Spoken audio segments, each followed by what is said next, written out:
ความนอบน้อมแด่พระรัตนตรัยอันมีพระพุทธพระธรรมพระสงฆ์เป็นสรณะที่พึ่งกราบแนบไต่ไหวสาถวายความเคารพมายังครูบาอาจารย์พระมหาเถระนุเถระท่านเจ้าคณะพระสังฆาธิการพระภิกษุสามเณรเจ้าจุโตนจุองค์ผู้วัดวาอารามทุกสำนักสงฆ์ติภักสงฆ์แล้วก็ขอเจริญพรมายังบรรดาปอออกแม่ออกศรัทธาตัณสาธุชนคนดีต่างหลายเนาะปอลงแม่ลงเขาก็ดีที่ฟังกันอยู่ตั้งบ้านตั้งจองตั้งหอตั้งเฮินมาฟังรายการสารธรรมยามแรงเนอะก็ดำเนินรายการบริหารเวลาโดยต้นโตแห่งอาตมาภาพเก่ากับผมตุลุงหนันชัยวัฒน์นาคเสโนจัดรายการอยู่ที่วัดพระธาตุดอยน้อยตำบลดอยหล่ออำเภอดอยหล่อจังหวัดเชียงใหม่ มาพบกันชงบ่ายนะชงเจ้าก็ตีสามชงบ่ายก็บ่ายสามจะมีสองช่วงเวลาสำหรับวันพัดเนาะวันพัดนี่มีอยู่สองช่วงเวลาเจ้าตีสามถึง5 โมงเวลาตอนบ่ายก็บ่ายสามถึงบ่าย5 โมงเหมือนกันเนาะวันเวลานี่ผ่านไปเมื่อสักหน่อยบ่ายสามมาถึงเดี๋ยวนี้กำเดี๋ยวก็ถึงแล้วมารายการอู่จ้ากันธรรมดาแบบสันปีน้องตัวลุงก็ได้โค่นคว้าศึกษาเอานำทำคำสอนมรดกธรรมมาเทศนาหือสะท่าได้ฟังกันตั้งบ้านตั้งจองเนาะแก่งอมแก่เงากันไปไม่ได้ไปที่ไหนตั้งใดเนาะปิ่นกำลังใจฟังใครเขตใครเงาไปซึ่งวันนี้ก็จะได้เทศนาธรรมสักเล็กสักน้อย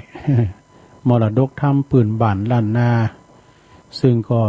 มีเจ้าภาพกันเทศแม่ไข่แก้ววงคำจะฟังอยู่ก็ฟังมูเนอร์พร้อมโดยครอบโคเปิ้นอยู่บ้านโบก้อหาตำบลนครเจดีย์อำเภอป่าซางจังหวัดลำพูนทำบุญอุทิศให้กับญาติว่าพ่อแม่พี่น้องนะปู่ย่าตาโทษที่เปิ้นลงหลับดับขันไปก็ทำบึดกันเนอะก็กระเดียวกับกวากันสำหรับแม่ไข่แก้วนี่เปิ้นเป็นอดีตประธานแม่บ้านแต่ก่อนตุลุงไปอยู่ที่วัดหิรัญญารามวัดโบกก็หาเปิ้นก็อนุเคราะห์สงเคราะห์เนาะไปบิณฑบาตเปิ้นใส่บาตรถึงวันก็ขอขอบคุณกับแม่ไข่แก้ววงคำเนาะ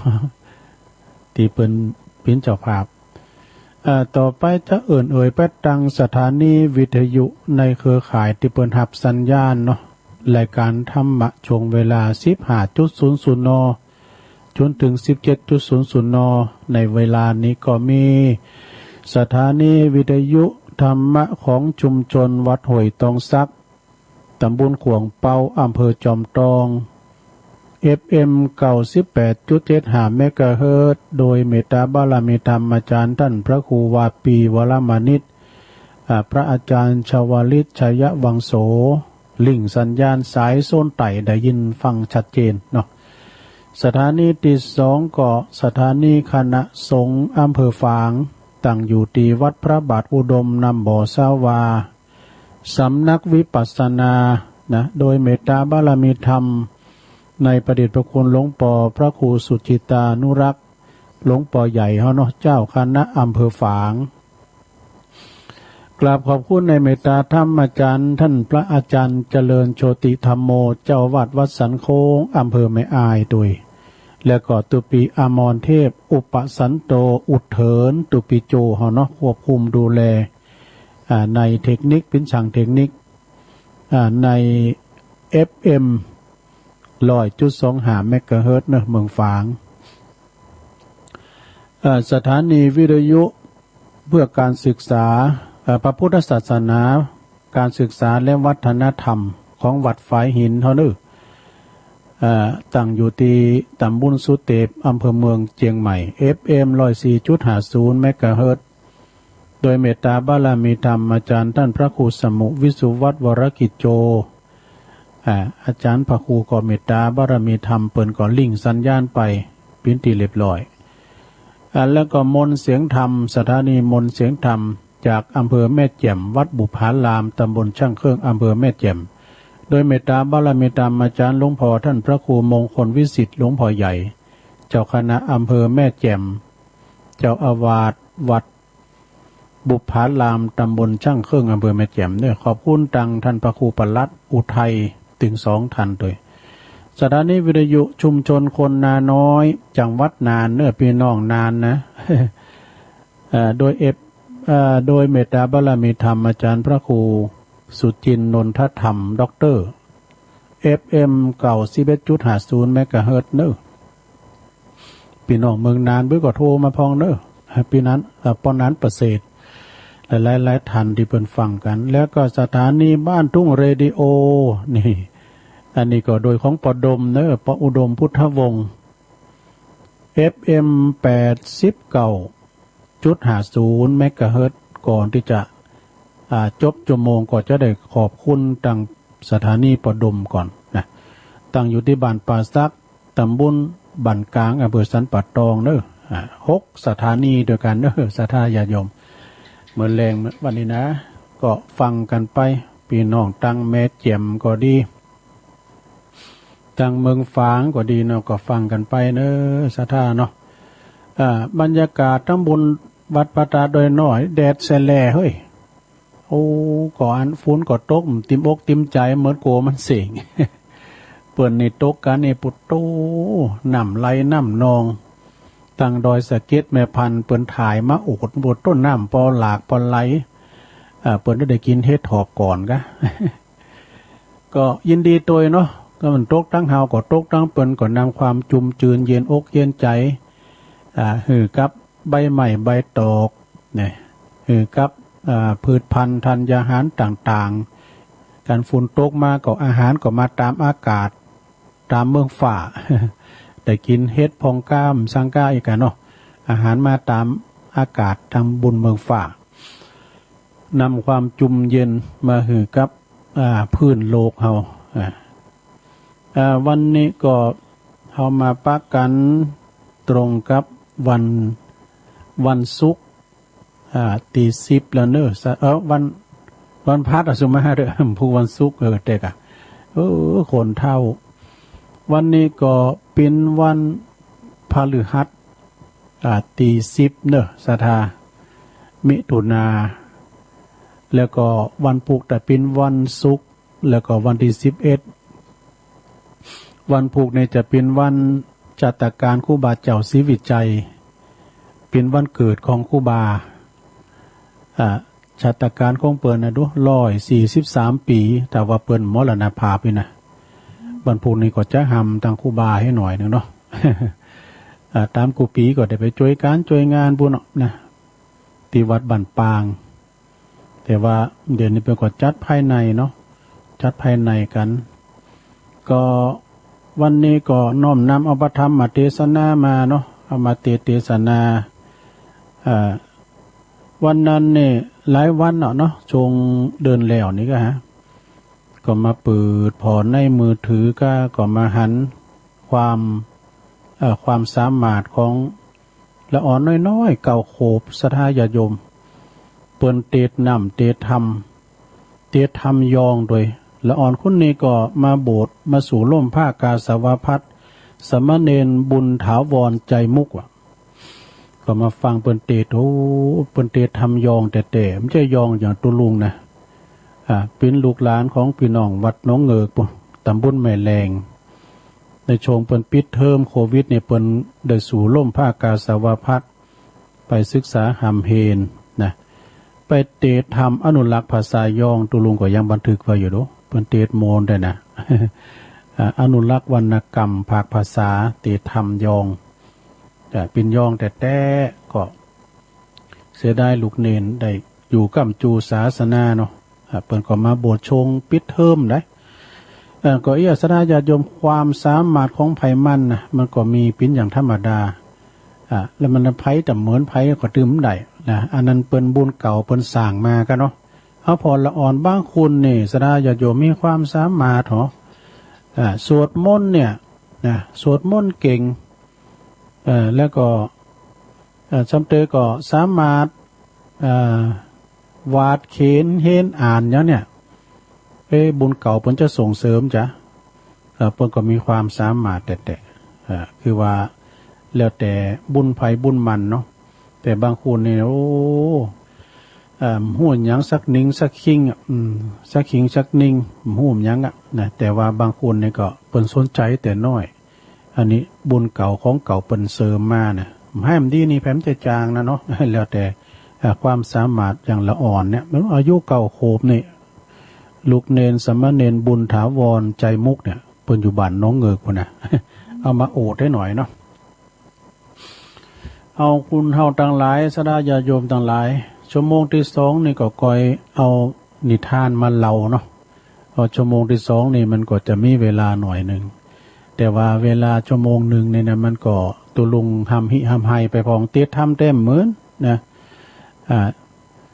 คุณเฮานี่เฮาเกิดมาในโลกนี่หรือว่าชีวิตของเฮาตึงมื้อตึงวันนี่เปิ้นเปรียบเหมือนเฮาขึ้นรถไฟ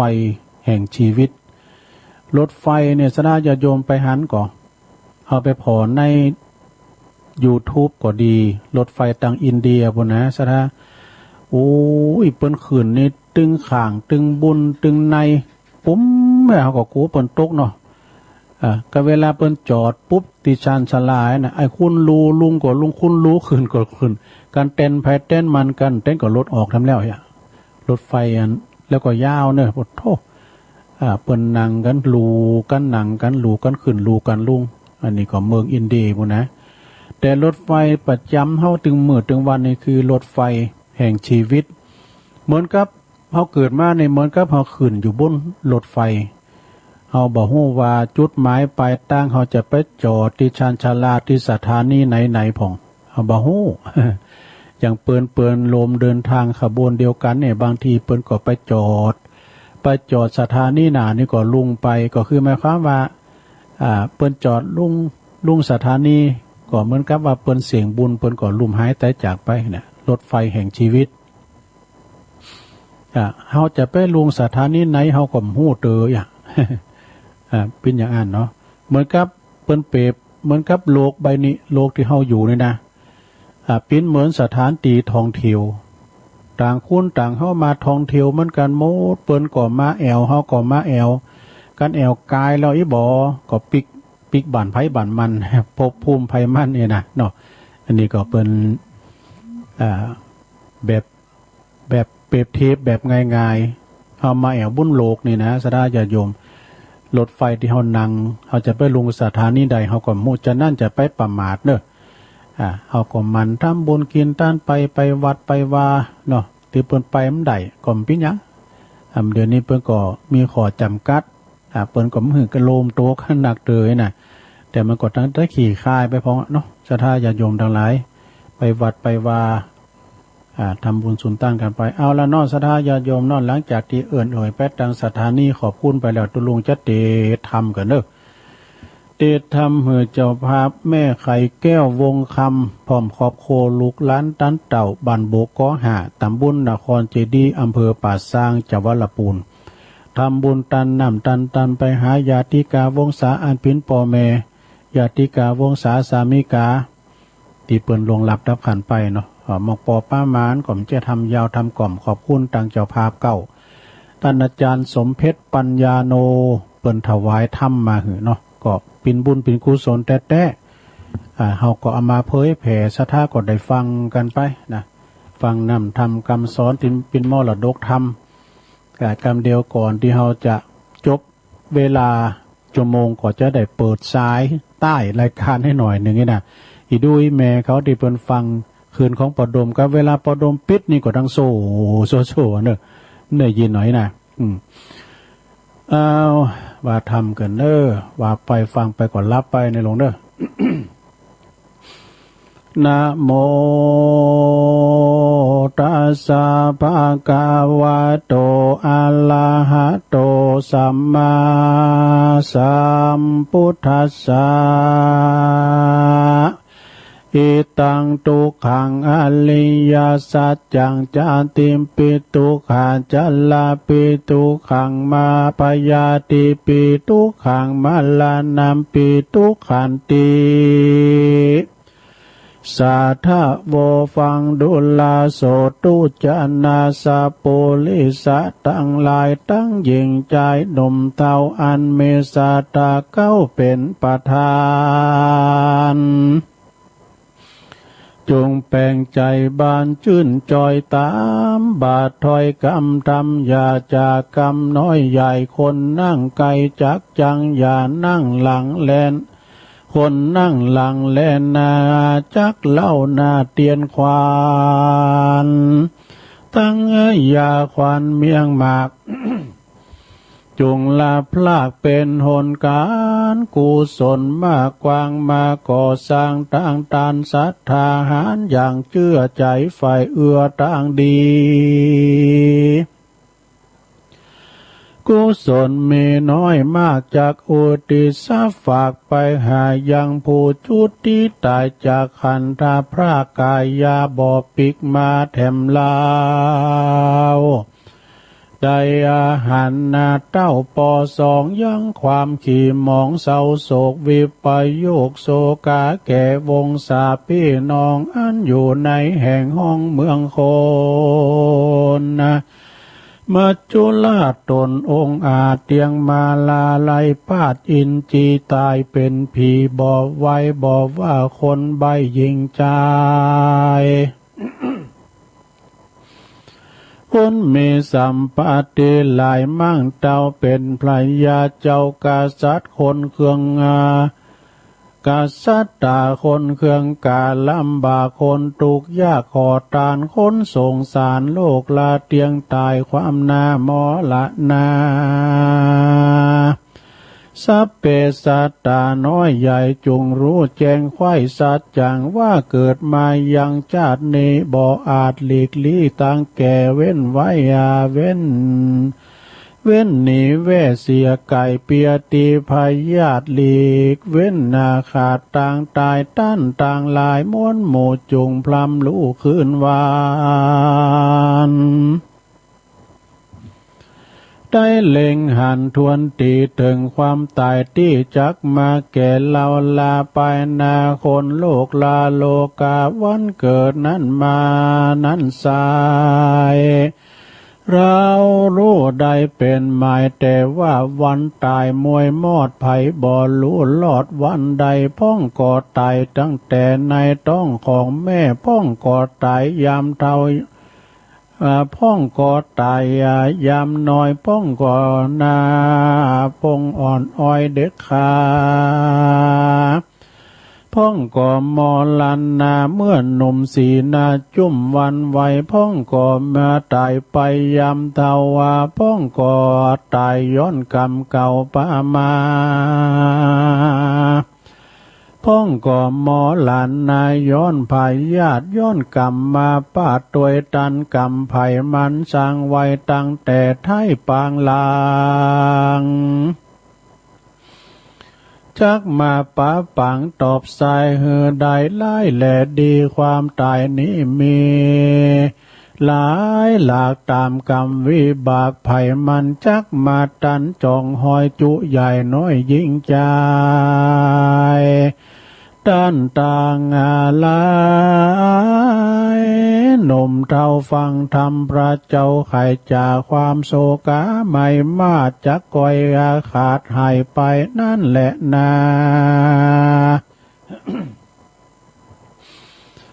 มนุษย์อันว่าคนนาม้วนหมู่ตัวนากู้ยิง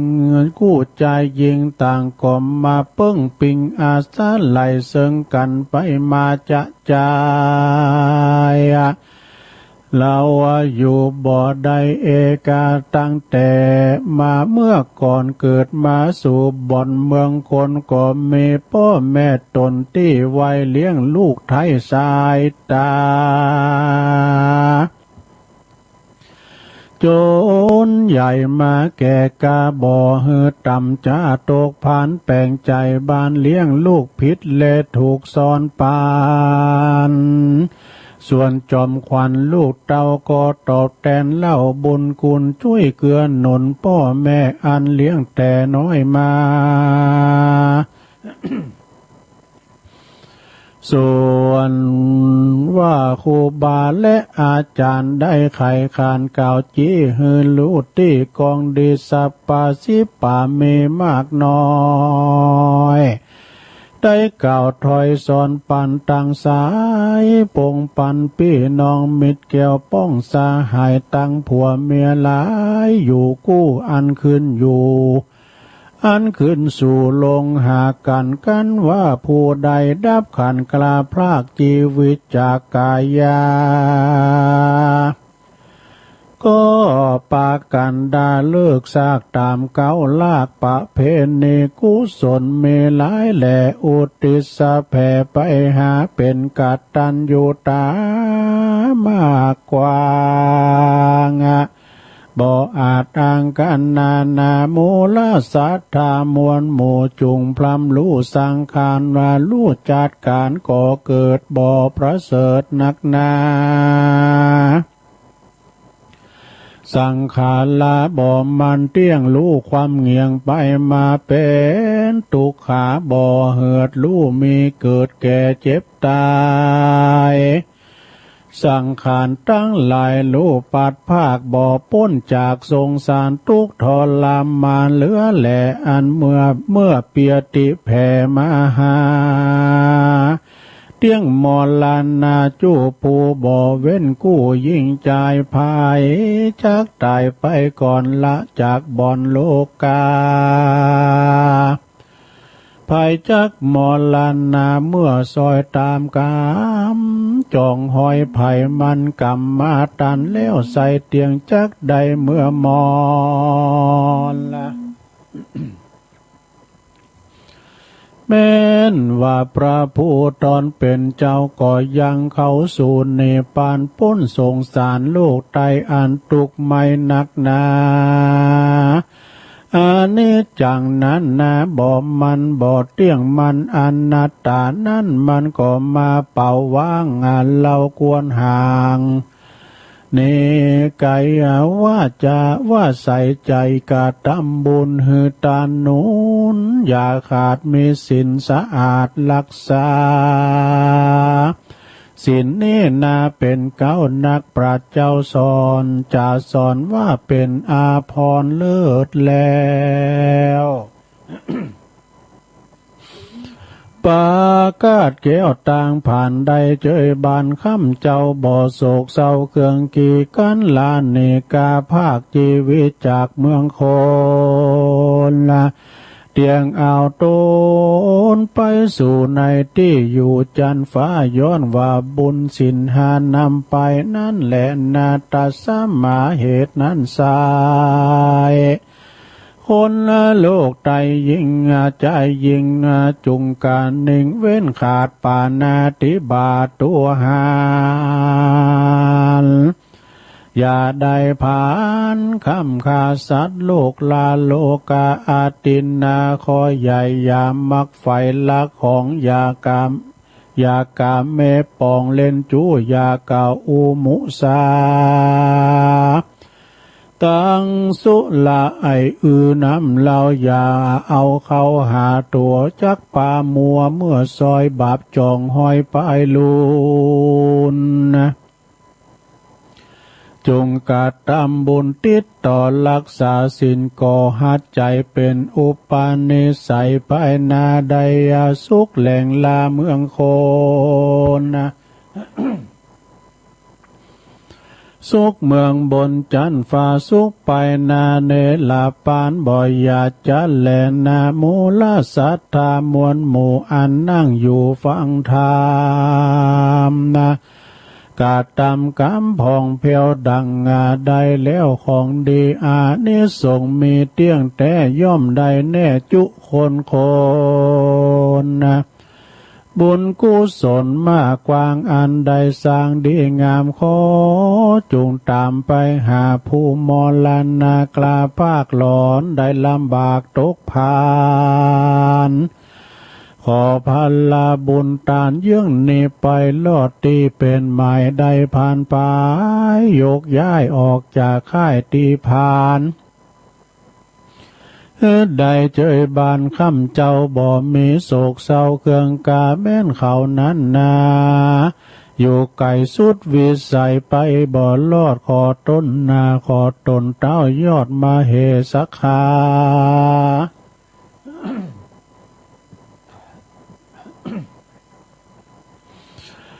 ตนผู้มีบุญญาหลายแหล่นำไปแผ่ใครจะโมตานาเก่าอูหือได้รู้ตามเมแม่นว่าได้สุขีเลยแล้วโสดขอบุญไปโพแถมเล่าได้ร้อยเต้าปันปุ่นเมื่อไปลุนสุดซ้อยดังจื้นได้จื้นจ้อยเจยบานนะสุขสำลานบ่ขาดในภาษาเมืองสวรรค์เป็นเนลันเตี้ยงเต้าทุกคำเจ้าสวัสดีแม้นว่าบุญญาราศีเมมากอันศรัทธาหากกาตามแล้วบอกกากาดแก้วนิหายจุมมาศรัทธาหลายจุปูย่อมจักใดบุญอยู่จุคนจักป่าเหือตนจำเลินไปไปนายามอยู่โลกลามนุษย์จักใดตีกาจื่นจอยยามกากาดก้อยตายนี้บุญญาลาสีจักส่งอยู่เหือใดว่าไปสู่กาเสมใจเป็นสันใดก็แล้วอย่ากากาดแก้วเสียสินเป็นอาจินเกิดลอดอย่าได้ลาดตอดต่างตานแดดเตอเนติตาขียาอันเก่าแก่ยังสังขารละธรรมคำสอนก็บางโกมสมเรสเด็จแล้วเท่านี้ก่อนแลสาธุสาธุสาธุทำกล่อมนะลุงเนาะ สังขารธรรมคำสอนนะ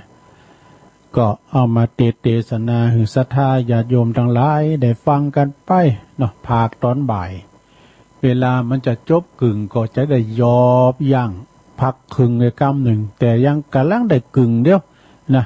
ยังแถมหลายอยู่แหละโตศรัทธาญาติโยมทั้งหลายก็ฟังกันไปในนำธรรมคำสอนมีหลากหลายเนอะศรัทธานะมีหลากหลายที่ว่าครูบาอาจารย์เปิ้นได้น้อมนำเอามาบางตนบางองค์เปิ้นก็น้อมนำมายังธรรมบรรยาย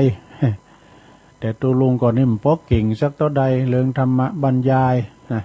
ก็เอาอันเนี้ยกะเอาพ้นขว้าเอาตั้งน้ำทำมอละดกทำพองเอาขัตติทำพองเอามาเล่าสู่จู้กันฟังบางทีก็เอาคำกรพองก้านี่ข่าวหำกำคือตีปินน้ำทำคำสอนที่กินอกกินใจหน่อยสดายโยมมามาจ้าปิ้นกูเป็นกีมกันจะไปอันเกิดว่าตุลุงมาสอนเด้อกันเกิดว่าอย่างอันนี้มันจังโขดจังเกตถึงกันเนาะมากันฟังนะสดายโยมทั้งหลายตุลุงก็ไม่ใช่ว่าเป็นกรรมของตุลุงก็เอาของ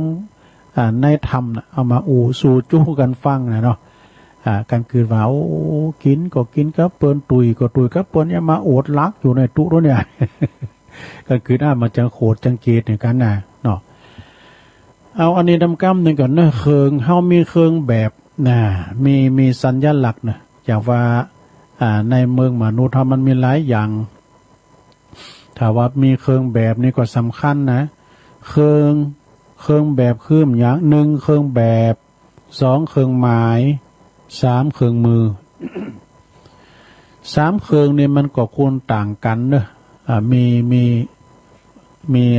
มีความต่างกันแตกต่างกันไปอย่างเครื่องแบบนี่ก็คือเครื่องแบบของการแต่งกายบ่งบอกให้รู้ว่าการแต่งกายแบบนี้หรือว่าแต่งกายแบบนั้นเป็นการบ่งบอกถึงสถานภาพว่าอันนี้เป็นนักเลงดูนี่เนี่ยเพิ่นแต่งชุดนักเลงนะ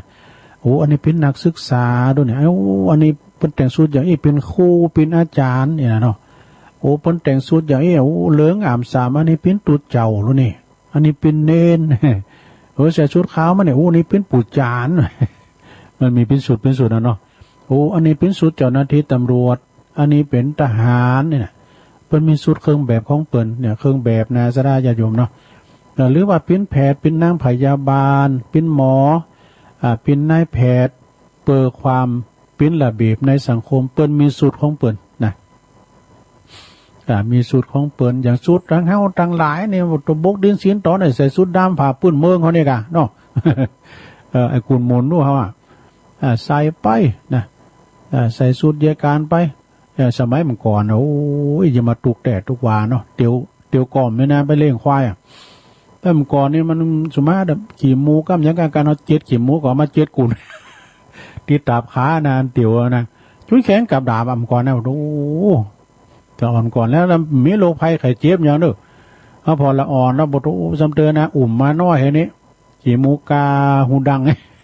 มันเจ็บไข้สักเตือพ่อแม่ก็มันเลี้ยงลูกหลายเนาะ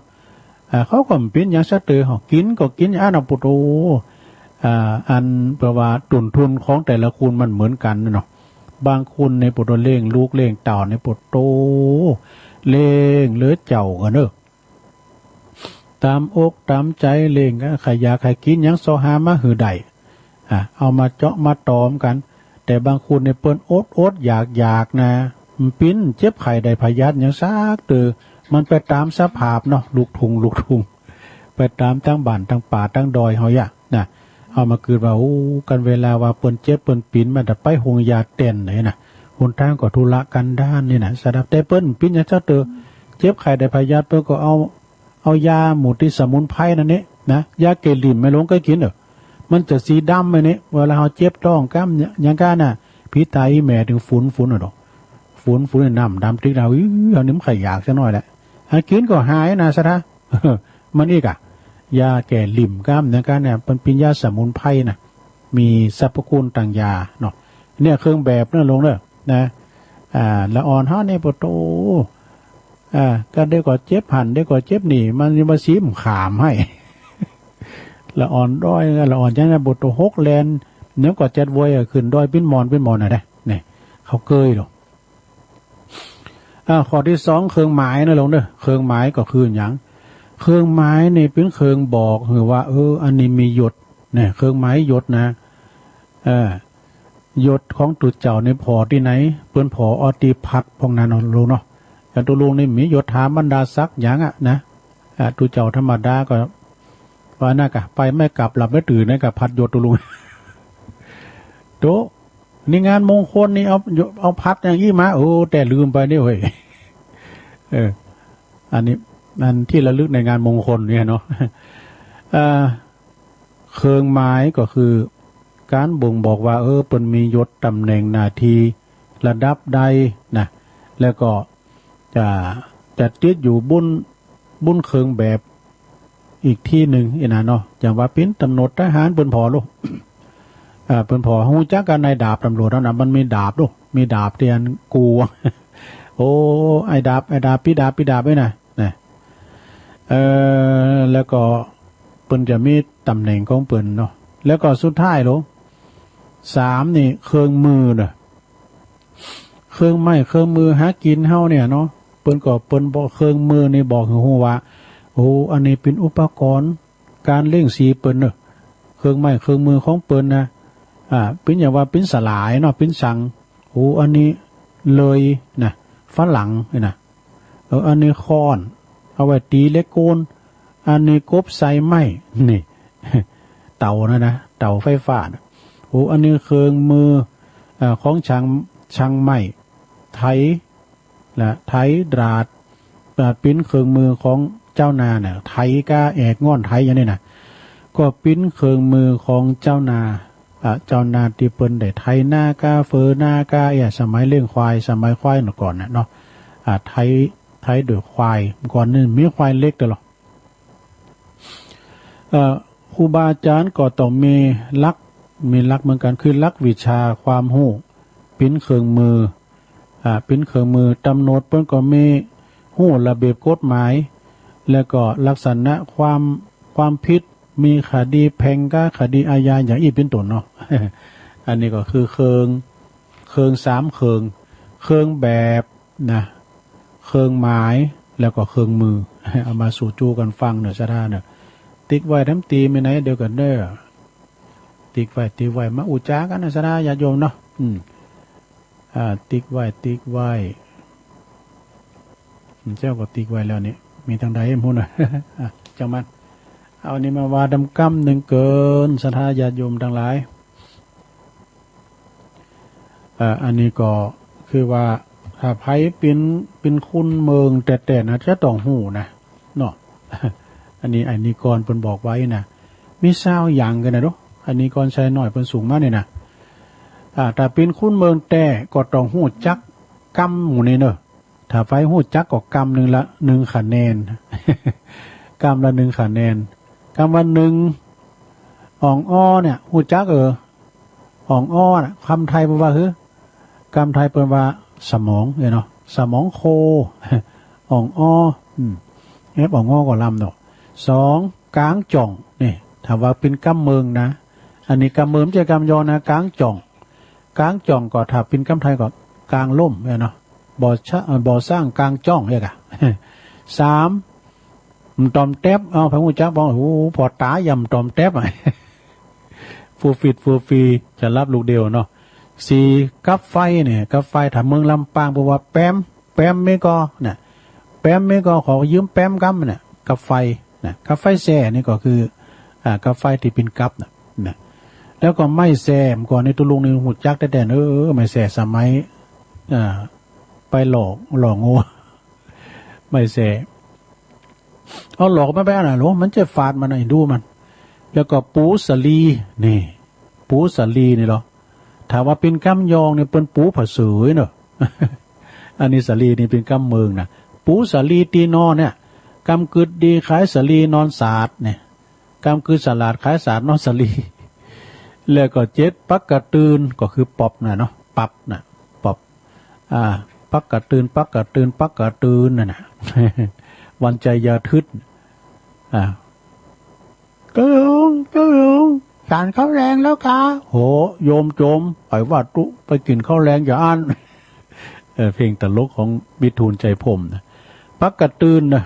วันใจยาทึดไฟไหม้หลองข้าวลุงโจมทึดข้อที่8หลงลูกกุยนะพระหูจักของกำละกุยมันแทงไงเนาะปตกำละกุยนี่บุมพานี่เนาะมันจะจูดงอนห้อมได้โมนี่เนี่ยละกุยลูกกุยก็คือกำปั้นพอที่เก่ากลางสุดนะกลางสุดนี่เป็นกำเมืองแต่นะแต่ว่ากำไทยนี่กลางมุ้งนะแล้วก็มาบตาเนี่ยหรอซะนะข้อที่10เนี่ยมาบตาโมกตามาบตาอันเดียวกันนะอดตัวเฮาว่าเนี่ยหาหน่อยเดียวนั้นเนี่ยมาบตาเสียหาว่าคิดว่านี่ด่าโดยสายตาด้วยนะมาบตาเนี่ยนะตามใจละหอยหิงดูปดตัวกันมาบตาสายนี้มันดึงด่าโดยสายตาเนาะแล้วข้อที่11มีดยับมีดยับหูจักหลงมีดยับก็คือตะไคร้ มีดยับถามว่าเป็นคำยองโดยเพราะว่ามีแซมเนาะมีแซมไม่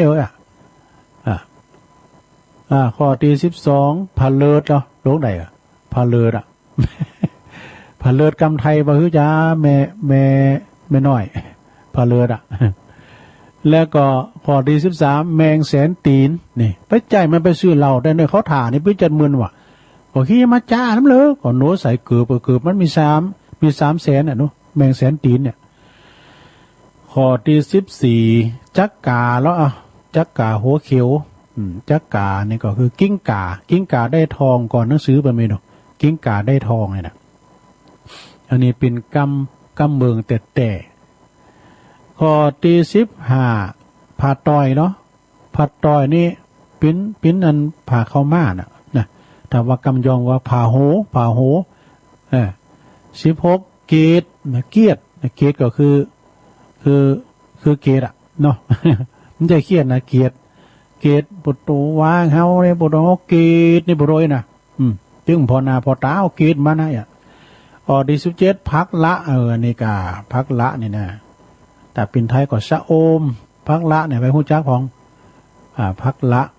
นี่เป็นยาเนี่ยปุตโตแกงได้หลายอย่างนะเอาใส่แกงหนอกอดได้ใส่โคโฮเอาไปใส่โคแคใส่แกงหนอใส่แกงปีดูใส่แกงหนูนมันได้หลายอย่างนะ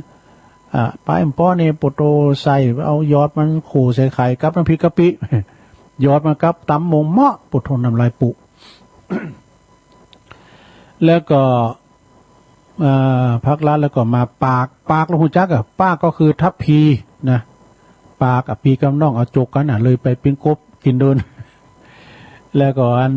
ขอดี19มาว่อนี่มาว่อมันก่อนนี่นักนะมาว่อในกันแรงมาในคุณเถ่าเด้อแล้วมาว่อเด้อมาว่อเด้อปุดเด้อแหละปุดมันแลนกันซุนด้วยแหละมาว่อมีนะควายฮาร์ดก็มีน้ำก่อนควายฮาร์ดก็มีมาว่อก็มีแล้วข้อสุดท้ายทุงตีนนะสนาสมาร์ทุงตีน ทุงตีนก็คือทุงนองนั่นน่ะสถานเด้อก็ขอบคุณไอ้นิกรชัยน้อยอันนี้เป็นกำเมืองแต่ไผ่ใดพองนี่นะ ก็เอามาเสนอแนะสู่จู้กันฟังในโลนเนอร์อันนี้เป็นกำใครเขียดแก่งอมแก่เงากันไปกึดหนักเนอไปกึดหนักกึดหลายชั่วโมงเดียวในกำเดียวน่ะนะสดาจะหมดเวลาเลยเนี่ยตุลุงก็จะเปลี่ยนบรรยากาศแถม10 นาทีสุดท้ายนะก็เดี๋ยวจะได้ขอบคุณสถานีของปดมตุลุงก็จะเปิดสายสดาเดโทรกันเข้ามาทรงแรกนี้ก่อนเนาะปากกาตุลุงมาไหนคนเท่าเนี่ยเอาทักทายกันมาในโรงเนอมามาจากกันดุษสันปีน้องลูกหลานเหมือนขอบโคเดียวกัน089-955-6506เจริญปอนไวสาครับน้องเดียวในฟังวัดไฟหินในเมืองเชียงใหม่ที่กำลังใจทุลุงครับโอ้น้องเดียวทุลุงโดยวันนี้ฝนมาโต๊ะครับฝนมาโต๊ะครับตอนนี้ก็มีแล้วครับตอนนี้ก็มีเหรอเดี๋ยวเสร็จแล้วเนี่ยครับเป็นกำลังใจให้ทุลุงแล้วนะครับผมโอ้ขอบคุณน้องเบลเนอะครับน้องเบลมาสายแหลกเคยเจริญปอนเจ้ารัชการเจ้าลุงโยมพิสมัยเจ้าวันนี้จวนลุงมากินมาฉันแมงมันดอนตันออกนั่นปะตาแมงมันนะมอได้กันปะโทได้แต่ปุ่นมันปุ่นตกมันนะกะเนาะฮะปุ่นตกดีแต่ปุ่นตอนนี้มันไม่ปุ่นแต่ว่ามันซื้อฝนตกนักเนาะแม่น่ะแต่ว่านี่เขาเก็บกันได้นักปะโทตอนนี้ไม่ฝนแดดแสลหั่นได้รอนี่นะได้น้อยนะแดดแสลเอาใครมันตกมามันถ่มได้น้อยครับนะเนาะต้องซื้อเปิ้น2 ขีด 300อาหารตามฤดูกาลเนาะจ้าเมงจอนก็แบบแปลงเนี่ยเมงจอนขีด25 บาทดีก็จ้า2 ขีด 50โอ้พอกินเนาะจ้าแล้วขอบคุณยินดีโยมพิสมัยดอนตันแม่ริมโทรมาสายที่2เจริญปอนเข้ามาใหม่089-955-6506เจริญปอนจากไรสาเจ้าตะลุงอันนี้แม่สีทอนก็เนี่ยเนาะเจ้าน้องบัวชัยประการทั้งชัยประการมาแล้วน้องโบ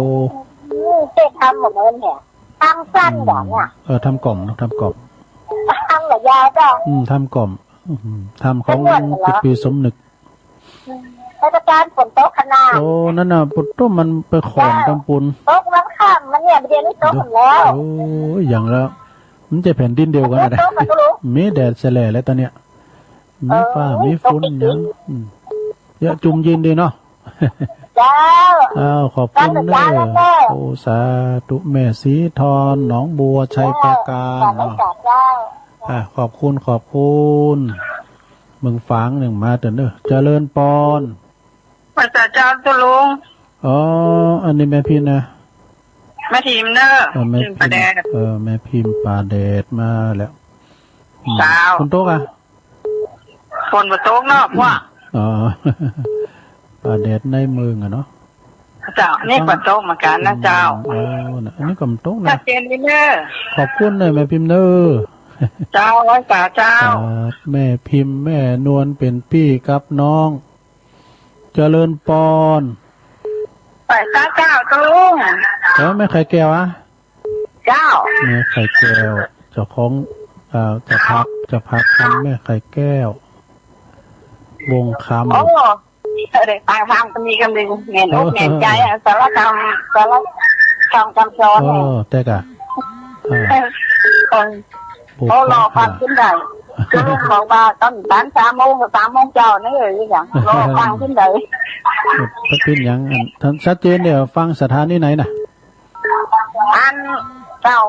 แปดที่เก่าเจ้าโอ้ดีกะฟังไปก็อันขอบคุณหลายๆเนอะแม่ไข่แก้วเนอะที่เปิ้นเจ้าไปสาเจ้ามีกำลังใจนะเจ้าแม่ไข่แก้วแปลว่าตำปุนก็ฟังกันหลายนะตังโบกกอตุ้ยโบกก็หาปังกอตันนำย่อยพดผาเงือบโทษเปิ้นฟังกันหลายเนอะเจริญปอนเจ้าไปสาเจ้าแม่สมภัสอ่ะเจ้าก็มาโทรมาตันแม่สมภัสแม่ย่อยสมฝนเหรอแดดแสลแล้วเดี๋ยวนะอันนี้ก็ยังนี่แดดละดูโอ้เป็นดีคอยได้กำลังใจตุลุงเนอะยินดีหลายๆเนอะแม่สมภัสแม่ย่อยสันทรายเคยญาติเดียวกันที่แม่แสงชุติวงศ์เนาะลูกหลานของตู่อุ้ยเฮาเจริญปอนก็ว่าจะพ่อบุญมีกูเอาซกมาละพ่อบุญมีแต่เธอเรียกว่าฮะแต่เธอนั่นกะตอนนั้นก็เด็ดอะนั่นกะพอพระองค์รู้โจ้ยเนาะก็กันแดดนี่ก็ตาข้าวพอดนะกะเนาะตาข้าวพอดที่แห้งดีเนอะผมยังต้องฟังได้ต้องฟังคนตกปนยังโอ้ฝนตกเป็นดีแต่กับปุ่นพัทไก่ดอยก็ฮะเนาะนี่ถึงก็ดอยเนี่ยเกินกิโลก็แถวก็ดอยเนี่ยก่อนหน้ากาเขาก็ไก่นี่ไก่ดอยอินทนนท์ดูเขาพอบุญมีสำไก่กันเนาะใกล้กันเนี่ยเกินกิโลหน้ากาดูเจอเนี่ยขึ้นดอยละว่าหมอเอนี่บึ้งแล้วกันอันสายไต่นี่ดักวิดอะเป็นปิดเพราะถ้าเราวิตัวแต่วันชีนี่ก็ตกหลังน่าหลับว่ากับบทภาษาแม่ละก็ขอบคุณเนอปอบุญเมมันฝ้าห้องบัดได้มันบัดโต๊กมันจะอ่านฝนว่าฝ้าห้องก่อนฝนคูณกี่อู่ไม่เงินเจริญปอนครับขอแต่ไต่ไว้สาบารมีธรรมท่านเจ้าด้วยความเคารพครับปนนั้นสายันแต่ละปีครับวันนี้ได้ฟังน้ำธรรมคำสอนอันเป็นมรดกล้ำก้าของล้านนาของเราสารธรรมสังขารธรรมที่ท่านเจ้าได้